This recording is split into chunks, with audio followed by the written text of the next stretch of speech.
Candy ya. Jadi di situ jelas diterangkan bahwa memang ada peminjaman dari si Viti salah terus itu ya. Nah, terus juga diceritakan bahwa biaya 5M itu untuk mengkondisikan segala sesuatu. Ya, jadi di sini dipertegas kembali bahwa kehadiran Nepos adalah sebagai Markus. Ya, sudah dikembalikan sebesar 2,5 meter. Itu pun dengan susah payah. Ya, jadi melalui perantara Bang Yapto. Ya, dah. Dan pada saat ditanyakan apakah DC mau pengen juga 2,5 meter yang kembali lagi. Nah, di situ ya jelas Pak, ya jelas majelis hakim saya ingin uang itu kembali. Jadi dipastikan bahwa omongan FS yang bilang tidak ada peminjaman dan sebagainya itu adalah bohong karena di bawah sumpah ya DC. Jadi kalau sampai DC menyampaikan pernyataan palsu kan bisa dituntut. Ya, jadi jelas semuanya ada, bukti transfernya juga semuanya lengkap. Jadi tadi keterangan dari Dinar Candy sudah memperjelas ya, fakta bahwa memang ada pinjaman dan sayembara tersebut seharusnya dimenangkan oleh Yoke dan selayaknya memang Nepos memberikan uang 1M kepada Yoke. Seperti itu. Wow. Woo. Keren. Tumpah menyala keranjang Markusku. Maira, maaf Maira. Selamat malam. Bel. Ule. Kali anak-anakku, makanya dari tadi aku di bawah. Meledak Markus, menyala Markus. Markus meledak, sudah jelas ya, jelas sekali. Nanti Doktif share sebagian rekamannya ya. Memang tidak boleh disiarkan secara langsung, tapi cuplikan-cuplikan tersebut bisa untuk ditayangkan agar kalian tahu bahwa memang Nepos ini adalah fix 1000% Markus dan itu dikatakan oleh DC gitu. Ih serem. Mengkondisikan segala sesuatu dan sebenarnya juga dijanjikan sesuatu juga ya. Jadi kalau Bang Yamin saya mau tanya nih, kasusnya begini ya. Misal nih DC melaporkan Nepos karena dijanjikan bahwa dia akan bisa meng-SP3-kan kasus yang dialami oleh kekasihnya DC ini atau suaminya DC ini, ada tuh nggak tahu lah ya.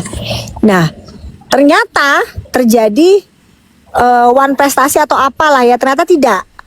Sementara uang sudah diterima oleh Nepos ya ke rekeningnya langsung. Itu sebenarnya bisa nggak sih dipidana, dilaporkan?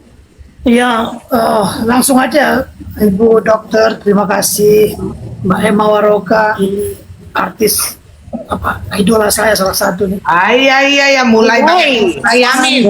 Ayeye. Di sini banyak loh fansmu, jangan kok melukai hati masing-masing ya. Lanjut. Thank you. Ya, boleh. Mambel. Ada di bawah juga Profesor Bahari. Yes, sayang. Menjawab pertanyaan Bu Dokter. Yang namanya itu nggak ada one prestasi, itu kejahatan.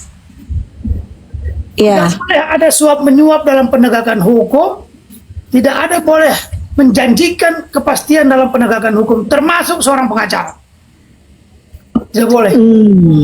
Jadi kalau ada yang melakukan itu pidana, itu kejahatan.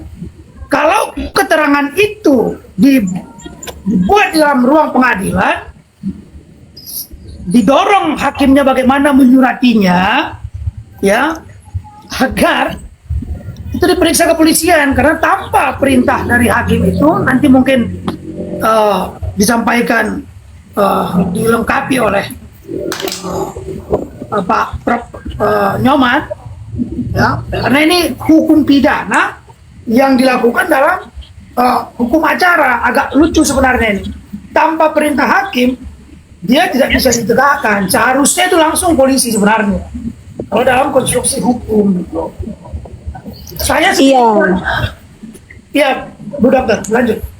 Jadi pada saat itu dijelaskan 5M itu belum di luar dari lawyer ya. Jadi di luar fee lawyer, terus fee kayak karena dari cerita DC juga sering banget si Nepos ini meminta uang untuk memberikan entertainment, party gitu. Ini sekarang kita harus ngajakin party nih, gitu. 150 juta, 120 juta, gitu. Itu di luar biaya itu untuk mengkondisikan. Nah, itu juga ada semua sebenarnya. Jadi kalau dokter sih tadi sih sempat menyarankan sebaiknya bisa dilaporkan seperti itu. Ya, itu langkah keduanya boleh. Tapi yang mau saya katakan begini, Bu Dokter. Saya akhir-akhir ini ya, selama saya melakukan penelitian di negara hukum Indonesia ini, saya bahkan bingung membedakan mana profesor hukum, mana Markus hukum. Mohon maaf saya sebagai yang sering memberikan edukasi gitu ya, menyedihkan memang. Ada dulu Aristoteles mengatakan begini, law is a reason free from passion. Hukum adalah akal yang harus bebas dari hawa nafsu. Tadi disinggung Prof. Nyoman, disinggung Mbak Emma Waroka, yang pendukung Mbak Nikita yang saat ini terjadi. Ya saya tak perlu lah klarifikasi, tak perlu terlalu banyak, saya nggak penting juga bagi saya menanggapi orang-orang aneh ini. Tapi satu hal yang saya sedihkan, kekisruhan saat ini, saya malu sebenarnya sebagai orang yang sarjana hukum, malu saya. Ini memalukan. Saya mungkin bicara, saya pun diserang. Dan ini sangat, saya bilang ya, harusnya, advokat, organisasi advokat itu harusnya panggil dong orang-orang dia yang melakukan hal-hal seperti ini. Saya mulai jijik sebenarnya, terlalu banyak penipuan dalam hukum negeri. Ada Markus tadi, Dokter mengatakan, bagaimana Markus membuat satu kepastian? Apa urusannya dia? Siapa itu namanya? Apa urusannya? Betul, jadi sama Bang Yamin, sama seperti yang saat ini lagi dikondisikan di Medan. Itu pun seperti itu. Jadi dijanjikan kepada donatur, kan mereka ingin menyerang Doktif nih. Dan sementara laporan yang baru masuk itu kan yang berhasil menjadikan Doktif tersangka kan di Medan. Tapi ini pun dikondisikan oleh si Nepos ini. Seperti itu. Jadi memang orang ini ya. Nepos apa nedol, Dok? Nebrus. Kedabrus. Judol. Gue gedek, gue udah nedol aja deh. Judul aja udah tepatnya. Nedol, Kedabrus. Nepos, Nebrus. Udah itu Markus. Ujung-ujungnya Markus. Saya mau mengatakan beginilah ya, kok ada seorang yang bukan sarjana hukum, saya dengar bukan sekolah juga, bisa ngatur-ngatur pengacara malu aku betul. Terus memalukan. Saya pernah ya Mbak Doktif, saya pernah dimintain aparat lah, saya bilang ya. Iya. Tolonglah bantu Bang buat operasional, buat mengejar ini gitu. Saya bilang, boleh nggak apa-apa, tolong urus surat miskinmu, saya bilang sama anggota itu. Nggak peduli saya. Jadi ini juga dampak dari buruknya pemahaman hukum. Sehingga ada sarjana hukum, bahkan praktisi hukum yang memanfaatkan keadaan, menjadi Markus hukum, menjadi ini omong kosong hukum. Ya istiqomah jadi nomor tanunsiata, kusamnya hukum matinya keadilan di negeri ini. Karena penegakan hukum itu jauh dari prinsip-prinsip hukum. Apa itu Markus?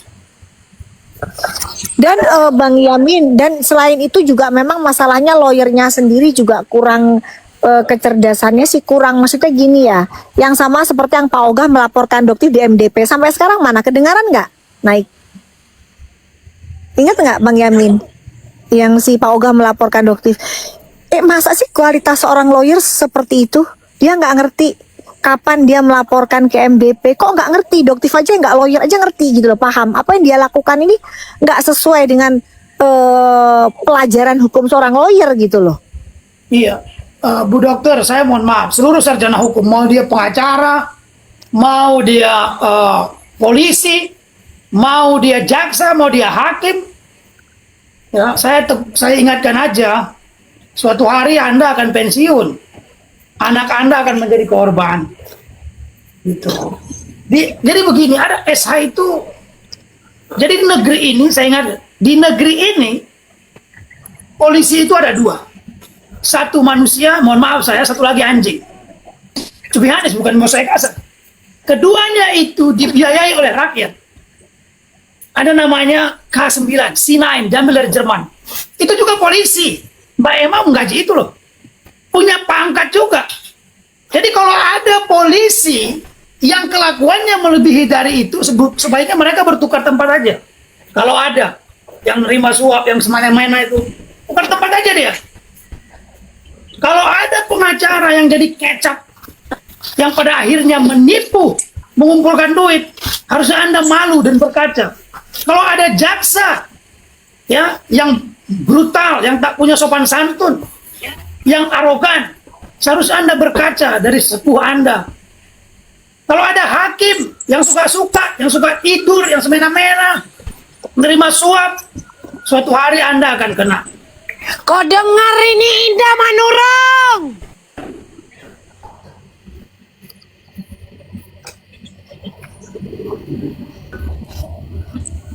Lanjut, terima kasih ya. Kalau dia nggak singgung nggak apa-apa, itu hak Anda lah itu.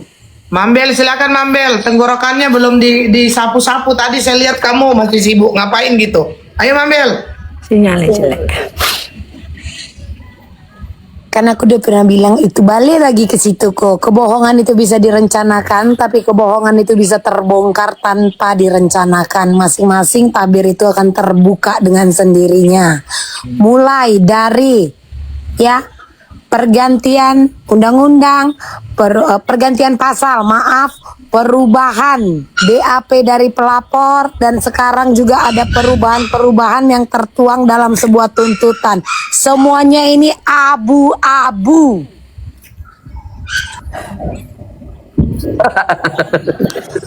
Gitu. Ayo Mamski. Mambel jelingan lu. Iya, udahlah. Ini udah makin kelihatannya kenapa? Karena udah mau sampai ke ujung dari kasus kan.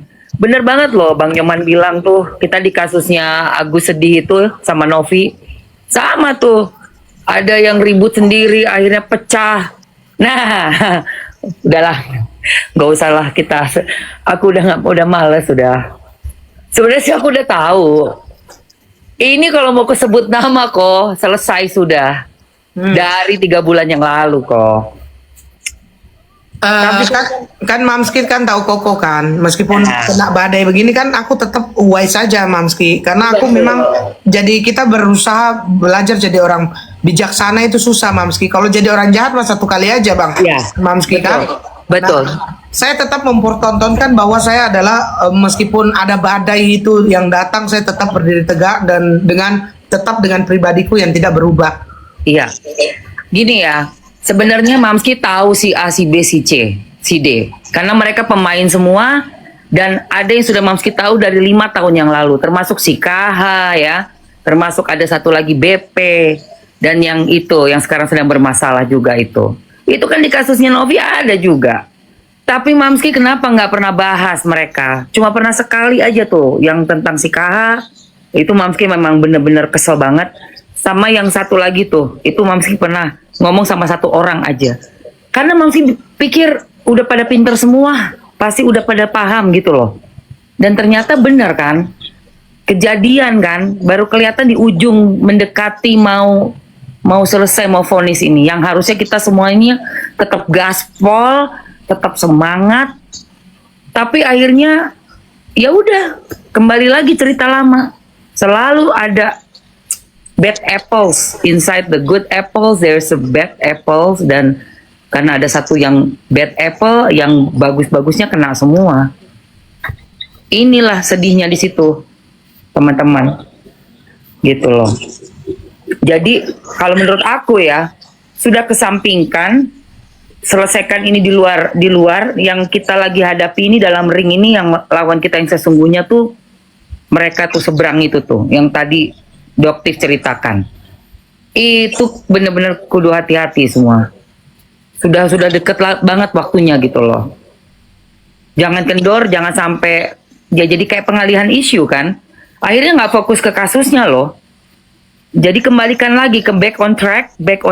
Kita benar-benar kawal Niki gaspol banget, gaspol gitu. Nanti masalah itu kita selesaikan setelah after kita bahas, kita masuk ring lagi, hayo. Tapi ini yang sekarang nih masalah Niki harus benar-benar jangan sampai ke distract gitu aja sih. Rapatkan barisan, rapatkan doa, Ya. jangan ke distract dengan hal-hal fitnah-fitnahan yang terjadi. Ini sebentar lagi ya nih, kita hari Kamis ini akan melakukan pledoi. Betul. Rapatkan barisan, kita doa lebih kenceng lagi, apapun yang terjadi kita pasrahkan kepada yang di atas. Tapi kita tetap rapatkan barisan, kita tetap kembali lagi ke jalurnya ya, kembali lagi ke jalurnya, dan kita jangan mau diadu domba. Kita tidak mau, Betul. jangan mau diadu domba gitu, jangan mau mendengarkan hal-hal yang tidak baik, karena pada dasarnya kita berkumpul di sini memang kita adalah pendukung Nikita dan kita akan mengawal kasus Nikita ini. Setuju, itu Ya. aja sih yang bisa aku sampaikan. Bener nggak Ya. sih teman-teman? Nah, Oki kok. Kalau Ya. energi terlalu Dokter habis Oki kok. untuk urusan. Dokter Oki, Ada Dokter Oki. ya Allah, Dokter mana? Dokter Oki, ya Allah, Dokter mana? Oki. Terus siapa Dokternya itu? lagi turun kayaknya. Nggak, multi dulu deh Dokter Ya. Oki. Nanti udah aku turunin, Dokter Oki tidak multi, tidak mau terima aku. Coba Dokter Oki multi dulu, sayang. Saya turun nggak apa-apa kok.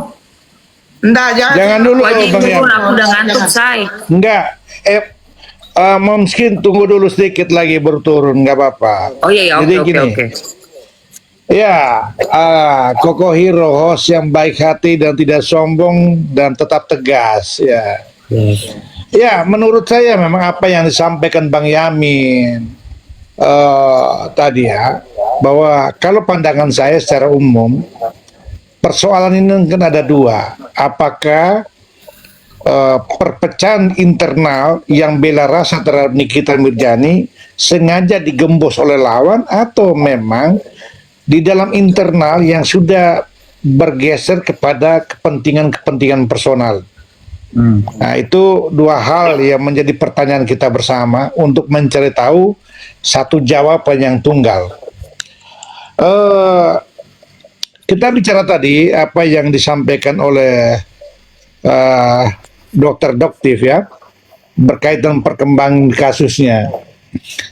Bang Yamin begini, menurut saya bangsa kita ini tidak lagi mengalami krisis ekonomi yang ekstrim itu seperti tahun 70-an, kelaparan di mana-mana ya. Tetapi kita mengalami krisis eksistensial dalam ranah spiritual. Di sana moral itu.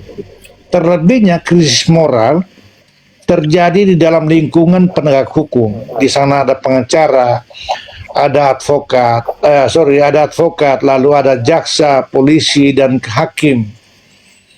Nah, ini krisis moral ini berdampak kepada rusaknya tataran hukum dan bahkan merusak citra hukum itu sendiri. Nah, kasus yang dialami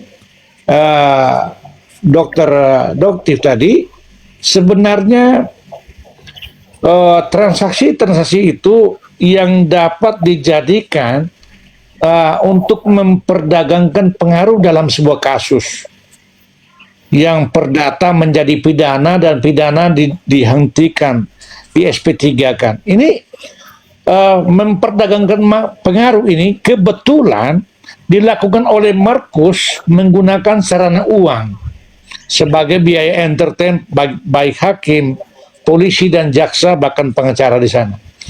Nah, kebetulan para penegak hukum itu sedang melacurkan diri gitu loh. Orientasi pada materialisme. Dorongan materialisme sehingga Markus pun boleh, yang penting bawa uang. Nah ini kan bahaya. Jadi krisis moral ini mengarah kepada lawyer yang semi Markus dan Markus yang mencoba menjadi lawyer. Lalu hakim menjadi seorang hakim yang menjadi prinsip dasar sebagai mewakili Tuhan. Di sisi lain dia juga menjadi broker perkara.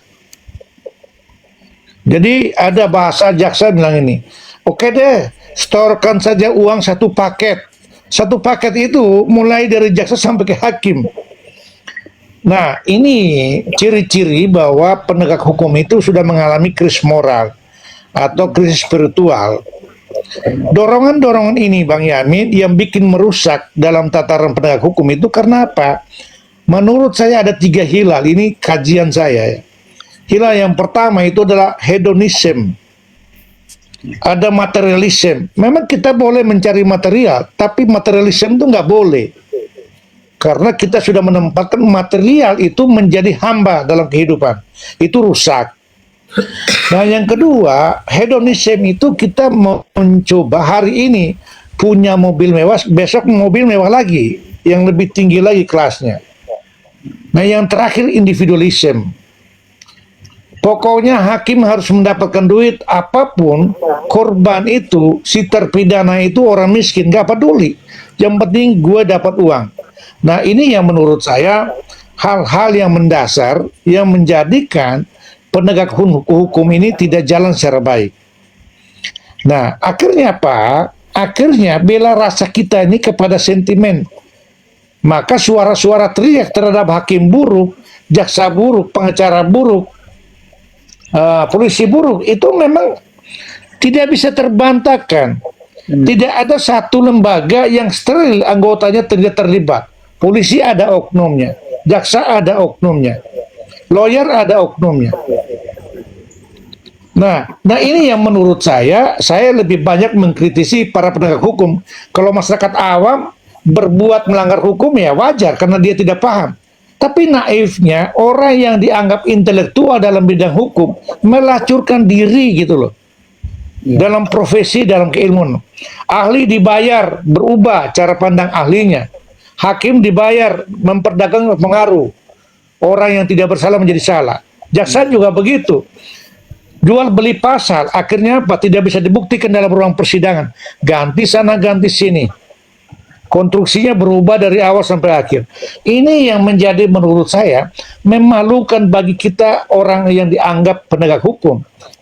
Karena sekarang netizen dan netizen udah pintar semua. Jadi hati-hati kita dalam ruang publik. Mengklaim diri sebagai ilmuwan, mengklaim diri sebagai advokat.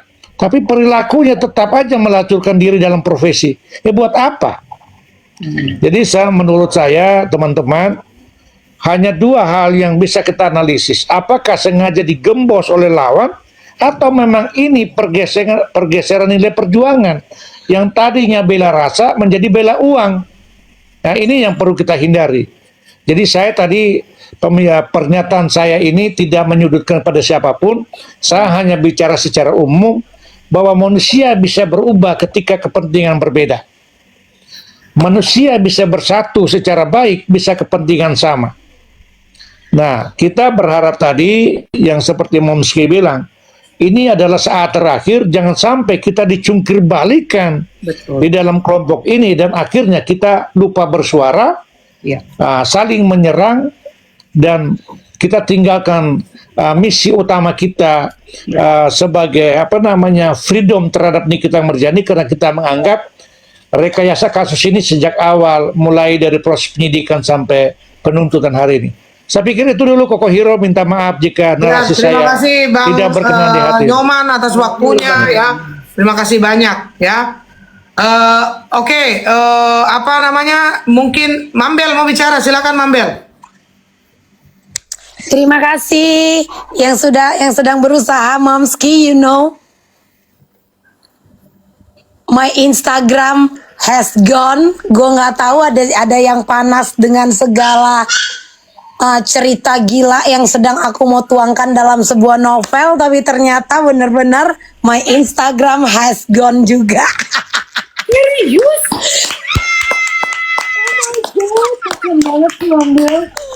Berarti ada yang gerak. Storynya terlalu ngeri 2 hari ini gue Aku lihat. sedang menceritakan soal lakiku, suamiku, kehidupan pribadiku yang mau. Jadi aku sedang menulis itu, ya karena aku kan malas nulis kan. Jadi aku mengetik. Jadi nanti kalau mau aku jadi novel, aku tinggal ngambil kan. Tapi ternyata itu ada yang panas kali ya. Kamambel, Kamambel, Hilang for good. Hilang total. Kamambel. Lagi dibanding. Iya, iya bang. Jadi Instagram is dead. Apa? Your My Instagram dead. Instagram is dead. Mambel, saya curiga papi yang ini loh, yang report itu Instagrammu. Enggak tahu aku Dia. tapi aku nggak tahu. Tapi kan aku di situ sedang mengarang bebas ya dari kegilaan yang ada di dalam otakku kok. Itu Iya, iya. aja sebenarnya. Ya. Aku sedang merangkumnya dalam sebuah tulisan-tulisanku dan kutuang dalam sebuah Instagram yang nantinya akan mau kujadikan novel. Sebenarnya itu tujuanku. Ya sudahlah, nanti aku buat IG baru ya, nanti aku follow kalian ya. Tapi kalau TikTokku benar-benar hilang karena aku banyak violation. Iya. Itu aja. Ternyata ya. Padahal kan aku ini kan cuman ilalang kan, Mams. Tapi kan lumayan banget loh. Kamu tuh kayak ibaratnya tuh garam, tau gak sih? Garam. Masa lautan di digaramin, nggak makanan mungkin. itu nggak ada mambel tuh hambar, woi. Tapi cuma satu aja yang mau aku bilang kan, aku titip lah di sini ya kok. Mau Instagram, mau medsosku semuanya pun hilang dan tumbang, itu tidak akan memberhentikan. Tuh, setuju. Wow. Tidak akan memberhentikan. Tenang aja kalian di sana. Tetap semangat. Iya dong. Apalah arti sebuah akun? Iya kan? Berarti kan ada yang panas, tidak terima dengan sebuah cerita. Sayang banget itu ceritanya masih ada nggak? Ditulis nggak di sini di TikTok? Sebenarnya enggak, jadi aku tuh ada yang di bagian IG, itu aku kan lagi mengarang iya. novel. Kalau di IG, kalau di TikTok kan aku suka Iya, lagi. ngoceh-ngoceh gitu. Aha. Marah ternyata ya, kena mental ya. Kayaknya ini Instagramnya yang baper deh. Instagramnya. Ini Instagram baper deh. Ini Jangan-jangan Meta. ada yang telepon Meta kayaknya. Iya, tapi tuh aku biarin aja lah, nggak apa-apa. Nanti aku buat yang baru. Nanti aku follow Oh, lagi iya. kalian ya. Baru aja.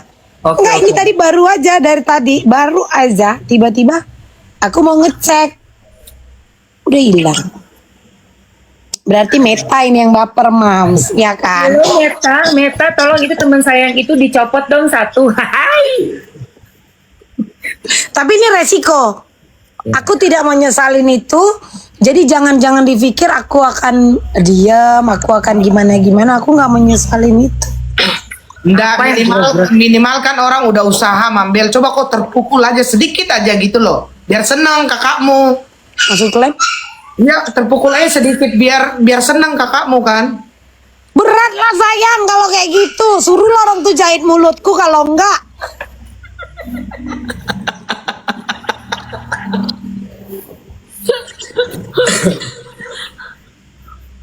Aku di bawah kok. Jangan aku gede-gede. Ya udah.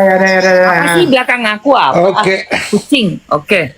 Momski, Koko Hero, aku izin turun dulu ya. Siap. Salam hormat, istirahat, sukses selalu ya. Oke Bang Yoma. Happy dan sukacita. Thank Oke, you. terima kasih banyak. Good night. Yo, Assalamualaikum, selamat malam. Good night. Waalaikumsalam. Oke. Dole, ngapain di bawah, Mamski? Mams tumben sih. Abis aku seru banget dengerin Koko tadi, terus ada Good Day juga. Ya aku naik dong. Akhirnya kan denger langsung. Karena jujur ya, aku jam 9 udah tidur guys. Bangunnya jam 3:30. Saya tahu itu. Saya tahu kayaknya itu. Memang begitu karena dia subuh udah bangun, Wak. Iya, aku tuh sebelum sholat itu ke toilet dulu, lihat-lihat dulu konten, baru subuhan, baru live. Jadi ini emang mata gue udah 5 watt banget, gila. Tapi aku senang banget kok bisa naik ya, dan langsung denger, dan langsung langsung bisa juga nyampein apa yang ada di unek-uneknya di kepala gue gitu loh. Karena kan emang modelannya memecah belah ini Davide et Impera ini ya. Kalian nih ya, kalian nih langsung ngaku langsung Mamski, ini kan jago menggiring dan memfitnah. Pertanyaanku, Mamski tadi Koko live, Koko ada WA Mamski apa enggak? Enggak lah. Enggak ada. Ucuk-ucuk tidak ada tanpa ya? Sama sekali. Nah, Aku tuh dengar ya guys. Nih, ini kan aku di tempat tidur ya. Tadi tuh aku tuh udah lagi duduk di bawah ini. Jadi sebelum tidur naik ke atas, aku di bawah dulu tuh. Udah mau ngantuk nih. Udah terakhir aku pikir terakhir aku scroll 1 kali lagi. Ada Koko Hero kan? Wah, aku diam. Tahu nggak? Aku udah di bawah setengah jam. Oh iya. Kalian nggak ada yang lihat kan? Nah. Aku diam aja, baru aku kasih hadiah tuh, gift, jebret, Vista dulu masuk, Vista, aku diam aja. Oke, belum ada yang notice, bagus, aku diam dulu kan, baru aku kasih hadiah. Jadi ini bener-bener nggak ada dipanggil atau dikasih tahu, tiba-tiba Mamski masih belum tidur, ilahnya mungkin ya, belum tidur langsung bisa naik dan gabung dan bisa ngobrol di sini gitu. Jadi aku tuh Mamski mungkin diantara semua orang ya juga ya. Aku ucapin say thank you ya. Say thank you dalam arti tetap mempercaya bahwa Good Day sama Koko itu adalah orang yang tidak pernah neko-neko gitu Mamski. Iya, Dan di sini aku tuh terima kasih banyak Mamski gitu loh. Tanpa aku harus berkata banyak gitu Mamski ya. Ya betul. Karena gini ya, beneran deh. Kalau untuk Koko, untuk Good Day, aku udah sering banget ngobrol. Aku bisa juga ya ngerasain gitu loh. Ngerasain dan apa ya, aku punya sense sendiri lah, nggak bisa dijelasin lah di sini ya. Demikian juga kayak ke Mambel, ke Loli, aku ada sense-nya aku sendiri gitu. Dan betul banget, kita pikir pakai pikiran jernih, jangan logika, kita kalah dengan emosi. Ini ada tujuan-tujuan untuk memecah, jelas banget, memecah belah, lalu menjatuhkan mental supaya kita keluar. Kalau misalnya nggak bisa diadu domba, biarkan dia malu, dia kena mental dan dia cabut dari kasus ini. Karena itu yang memang dituju gitu loh. Itu yang nomor 1 itu. Terutama buat orang-orang yang memang vokal ya, kayak kita didengar banyak orang. Mambel aja akun beberapa kali hilang. Bener nggak? Terus diserangnya tuh dengan cara yang berbeda-beda gitu loh. Mamski dicoba adu domba dengan Niki, tidak berhasil. Karena apa? Ingat, aku berulang kali selalu bilang, kalian mau nilai NM seperti apa itu hak kalian. Tapi urusan aku, apapun yang NM misalnya reaksi kepada aku, itu tidak menjadi masalah apapun. Karena aku stick dengan prinsip kawal sampai habis. NM itu aku maklumi.